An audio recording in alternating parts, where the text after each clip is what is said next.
headlines, President Park Geun-hye attends the annual World Economic Forum in Davos and delivers a keynote speech presenting her vision of creative economy. In the wake of Korea's biggest data breach, the country's financial regulator unveils measures to prevent recurrence that include beefing up of monitoring system and much stricter punitive actions.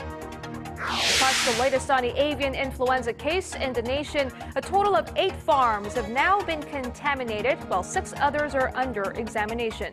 With these stories and more, next on Primetime News.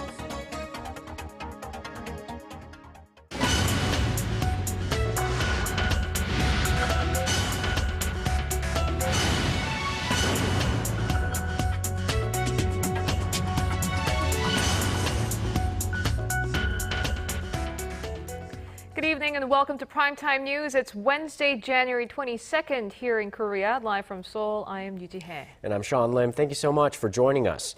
We begin this evening in Davos, where President Park Geun-hye emphasized the creative economy and entrepreneurship during her opening speech at the World Economic Forum. She also called unification of the peninsula a jackpot for Korea's neighbors. Our presidential office correspondent, Eoh Jin-joo, who is traveling with the president, gives us a recap and has more on the surprise guest. President Park says the so-called creative economy will be the driving force in, quote, reshaping the world, the theme of this year's World Economic Forum in Davos. In her opening speech at the first session of the global event, President Park pointed to entrepreneurship as the key to realizing a creative economy together with creativity. We have a saying in Korea, beads are not considered jewelry unless they are woven together. Entrepreneurship is what weaves together the beads of creative ideas into new markets and into new jobs. The president introduced Seoul's efforts to work towards a creative economy, such as setting up online and offline platforms and a public-private task force to help creative ideas develop into businesses. She vowed to ease any regulations that stand in the way of convergence and the creation of new industries by capping the total volume of regulations and presiding over a ministerial meeting to oversee such efforts. The creative economy, President Park says, could lay the path to overcoming 3 major challenges facing the world: low growth, high unemployment, and income disparities. Through startups, as well as the innovation of existing businesses, a creative economy can generate new engines of growth and can grow jobs. There will also be less income inequality, since anyone with a great idea can live out one's dreams by starting a business.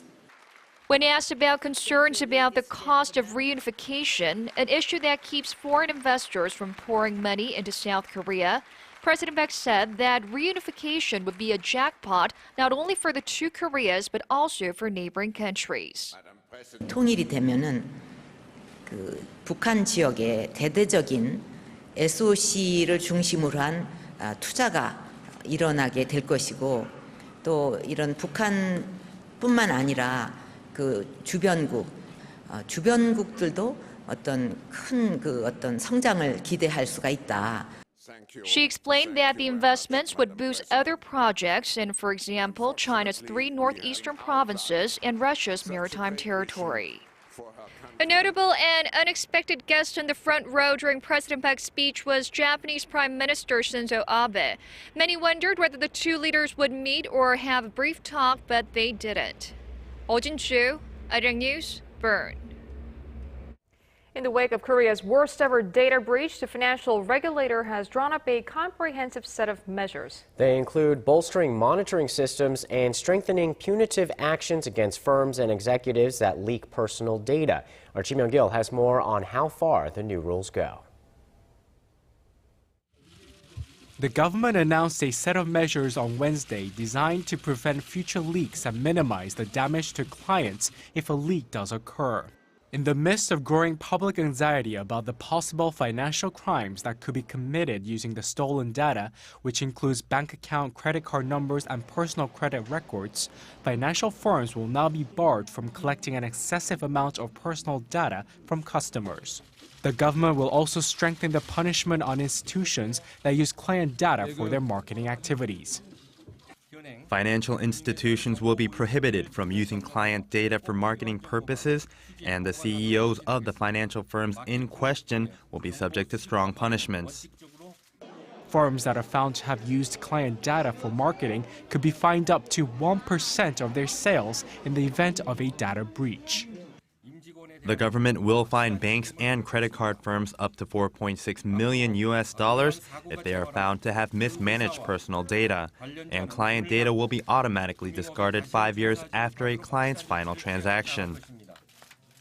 The government also plans to impose heavy fines on the 3 card firms that were breached, KB국민, 농협, and Lotte, in what is now one of the biggest information leaks in the nation's history, with nearly 20 million people affected. And at the press conference Wednesday, the chairman of Korea's financial watchdog offered to take full responsibility for the data breach. We apologize for the data leak that inconvenienced the people. We will do our best to wrap the case up quickly and promise to prevent such mishaps in the future. The government has rolled out its strongest ever measures to raise the severity of personal data theft. And with comprehensive probes to kick off soon, the government hopes to prevent similar cases from happening again in the future. Kim Young-gyun, Arirang News. And the recent data leak scandal has shed light on the booming number of phone and internet scams in the country. Our Yoo Ji-hae reports on the severity of con operations used to extract personal financial information. The private financial information of 18 million Koreans that was leaked includes social security numbers, cell phone numbers, home addresses, and credit card numbers. Amid mounting concerns that the highly sensitive information will be misused, a new type of smishing scam that uses illegally obtained personal information has emerged. Smishing is a practice where swindlers send text messages containing malicious links that can be used to extract personal financial data when clicked. These new types of smishing messages pretend to represent banks, card companies, or financial authorities and trick users by making them think they are being contacted in regard to their leaked personal information. A Korean internet security provider, EST-Soft, says there's been over 173 cases of these kinds of smishing scams reported just in the past 2 weeks.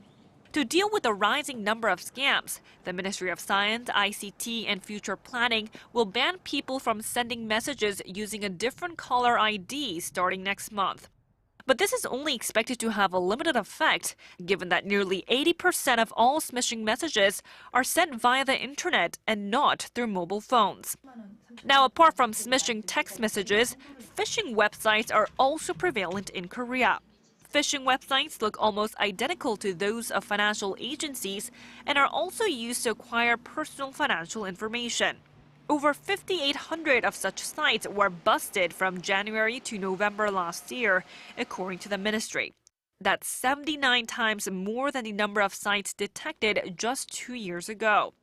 Now that a load of personal information has been released, increasing the risk of financial scams, people are advised to refrain from clicking unspecified links from text messages and limit the amount of transactions made through mobile phones. Yoo Ji-hae, Arirang News. And over now to the latest on a bird flu outbreak in the nation. The government says it now suspects that a migratory bird called the bean goose could be the culprit behind the country's first avian flu in 3 years, in addition to the Baikal teal ducks, originally blamed for bringing the virus to Korea. The Agriculture Ministry says in a press release briefing on Wednesday that H5N8, the same AI strain found in the Baikal teal ducks, was detected in the carcasses of bean geese found near a reservoir where the outbreak was first detected in Gochang County in Jeollabuk-do Province. The ministry added that the number of farms in Korea infected with avian influenza has now increased to 8, and that 6 other farms are being inspected for signs of the virus. And staying on the bird flu scare in Korea, quarantine authorities are working around the clock to contain the avian influenza in the affected region, where nearly 300,000 ducks and chickens have been culled so far. Our Connie Lee went down to Gochang to check out the scene of the AI outbreak. The quarantine measures have been taken up a notch. 3 days have passed since the first confirmed case of the highly pathogenic H5N8 bird flu strain was found here in southern Korea.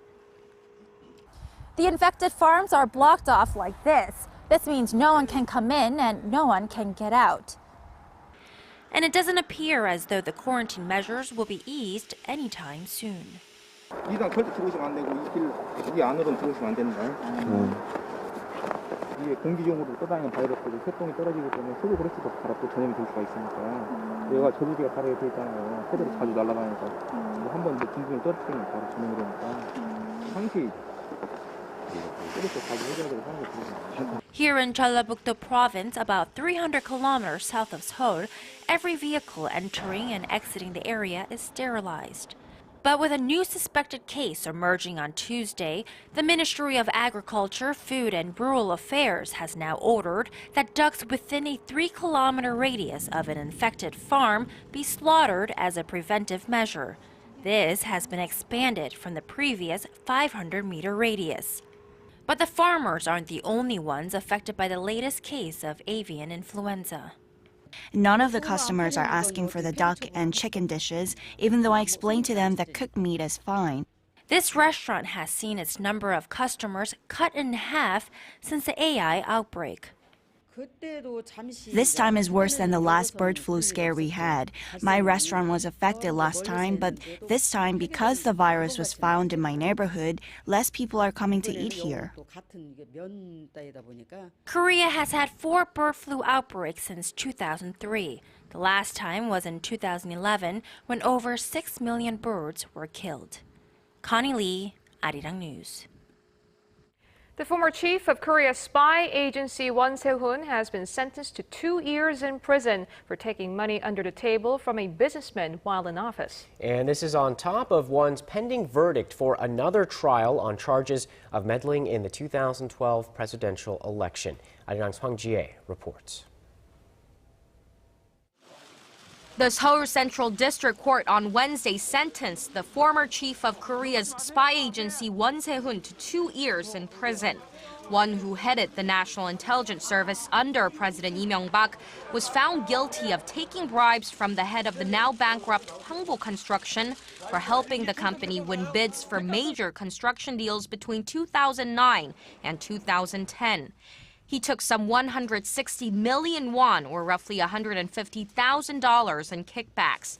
The Seoul court also ordered the former spy chief to pay a fine of $150,000. The court pointed out that the heavy punishment was inevitable considering the seriousness of the crime and that Won had not expressed sincere regret for his actions.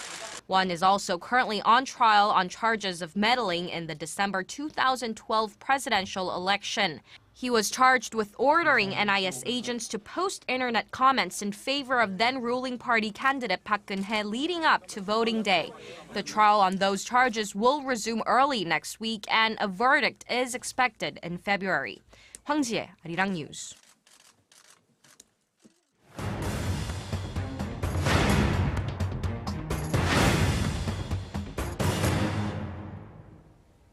There's an ongoing debate in the country and the government's health care reform plans, which aim to deregulate medical services and allow hospital and medical-related organizations to run non-medical businesses. The government claims the reforms will boost the profitability of medical institutes and thus encourage them to improve their services. Yet doctors say that the move will eventually lead to privatization or commercialization of medical services. For more on the collision between the government and doctors, we are joined by Dr. Hwang Jung-wook, professor of law at Hankuk University of Foreign Studies, in the studio. Thank you for joining us. Thank you for having me. Well, Professor, is there a problem with medical institutes making enough money, and where is this conflict most readily seen?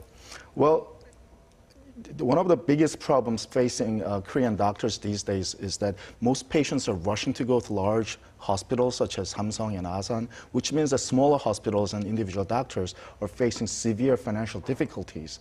And the government's plan was to actually alleviate the pain a little bit by allowing these hospitals to open up non-medical services. But from the doctor's point of view, the prospect of having private capital flowing into the medical care industry is a scary prospect.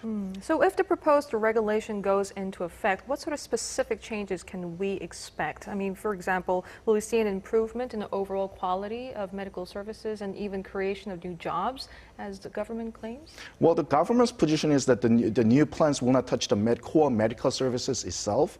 The plan is to allow private capital to come in to invest in non-medical services. Say you have a lot of medical tourists coming from China or Japan. Let's set up a hotel run by these hospitals. And with private capital coming in, hopefully these hotels will be run more efficiently. That's at least the government's hopes. But the doctor's point of view is that if you allow private capital in, then these private capital will be pursuing profit, not quality medical care. So that will really compromise quality. At least that's the fear.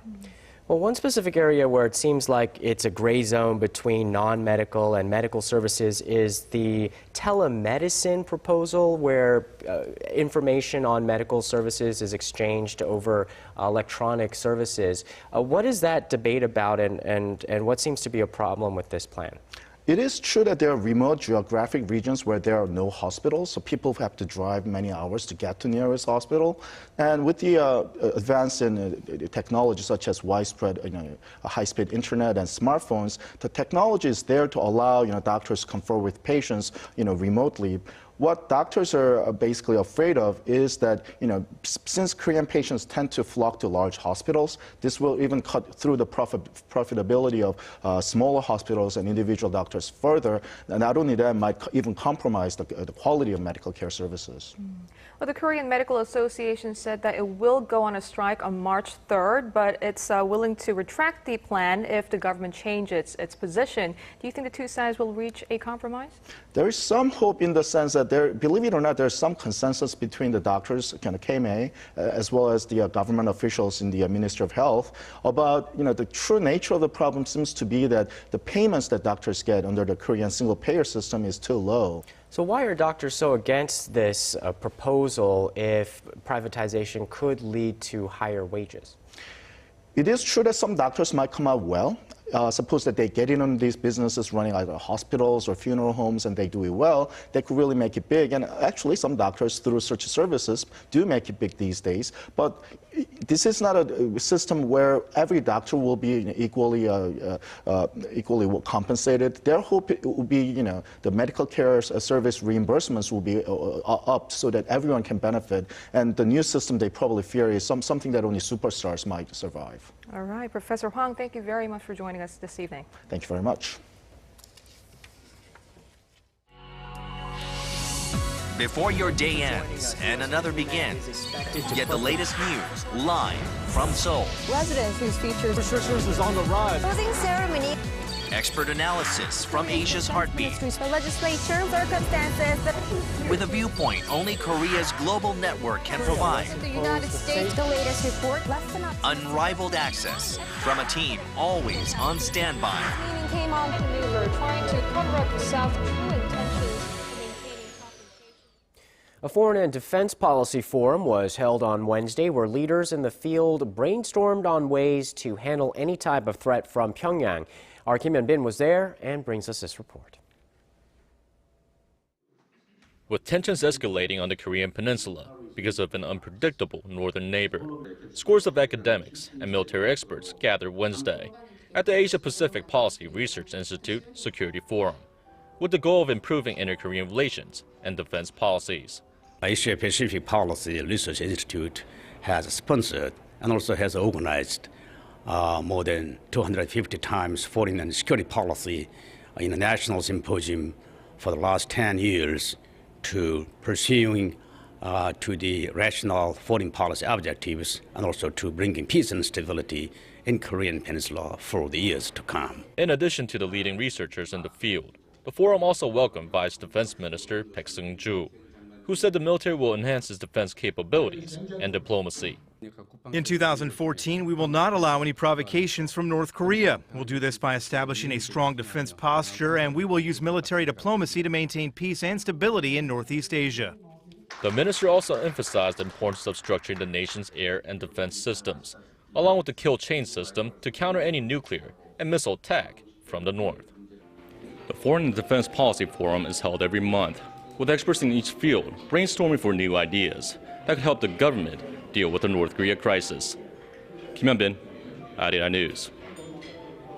The peace talks aimed at putting an end to Syria's civil war has kicked off in Switzerland. Although the conference just began a few hours ago, sharp words have already been exchanged, raising tensions ahead of the main summit on Friday. Paul Lee reports. The peace summit in Montreux near Geneva opened on hopes that the Syrian government and main opposition would be able to reach a consensus on plans for a transitional government. Representatives from nearly 40 nations will be speaking on Wednesday as part of efforts to resolve the bloody conflict in Syria, which has spiraled into a humanitarian crisis. The talks began with opening remarks from UN Secretary General Ban Ki-moon, who stressed that Syrians would be primarily responsible for ending the civil war. He also acknowledged that the upcoming negotiations face considerable challenges, but urged both sides to reach a comprehensive agreement based on a UN Geneva communique from 2012 and call for the immediate humanitarian aid to civilians.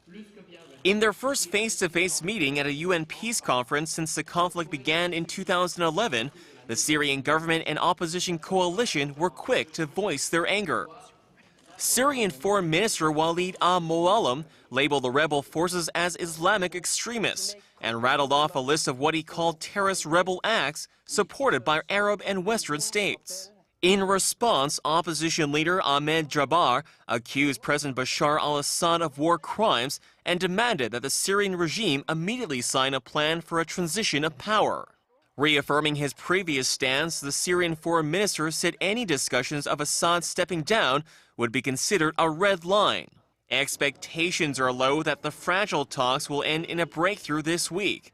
But for the millions of Syrians in refugee camps and those still caught in the fighting, it represents a step towards change. Paul Yi, Arirang News.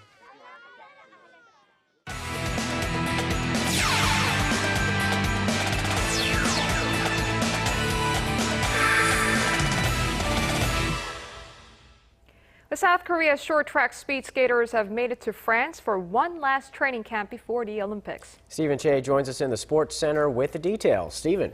Hey guys, the team is in the southern part of France to train in high altitude conditions right up until February 5th when they'll arrive in Sochi 2 days before the opening ceremony. And they're likely to uphold South Korea's legacy of short track dominance at the Games. On the women's side, 16-year-old Kim Seok-hee has 6 goals in 4 ISU World Cup events this season for the points lead in the 1,000 and 1,500-meter races. The men, on the other hand, have struggled in the circuit, managing just 2 goals, but are keeping their hopes up for success. And moving on to football, superstar Park Ji-sung is not likely to return to the national team for the World Cup. According to his father, Park Sung-jong, Park will hold a charity match in Southeast Asia for his JS Foundation just days before the big tournament in Brazil. Meanwhile, manager Hong Myung-bo, arriving in LA with his team, responded by saying that he still wants to meet with Park in person. And heading to the Australian Open, the men's and women's singles quarterfinal matchups are now complete. On the men's side, top-ranked Rafael Nadal blew by his opponent, while Roger Federer dismantled Andy Murray in the night match. For the ladies, Agnieszka Radwanska pulled off an upset on defending champ Victoria Azarenka, while Dominika Cibulkova advanced by taking down yet another higher-ranked opponent. It's time for Wednesday's matchups starting in the KBL. The Orioles beat the Thunder 76-59, but let's get to the game of the night. It's the Dongbu Promi taking on the SK Knights. SK starts out strong, but Dongbu closes up the lead to 7 at the end of the first half. Now Dongbu continues to inch back into it, but SK holds off with the win, 82-74. Now it's the V-League. The league's top teams, Hyundai Capital and Samsung Hwajae, squared up in Cheonan. Now Hyundai Capital edges out the first set, but Samsung fires back for the second and the third. Now the fourth set, it's Samsung that capitalizes with Leo slamming the final winner. They get the 3-1 win and the lead in the standings. And that does it for me here in the Sports Center. This has been Stephen Chen. Check back at midnight for the latest in the world of sports.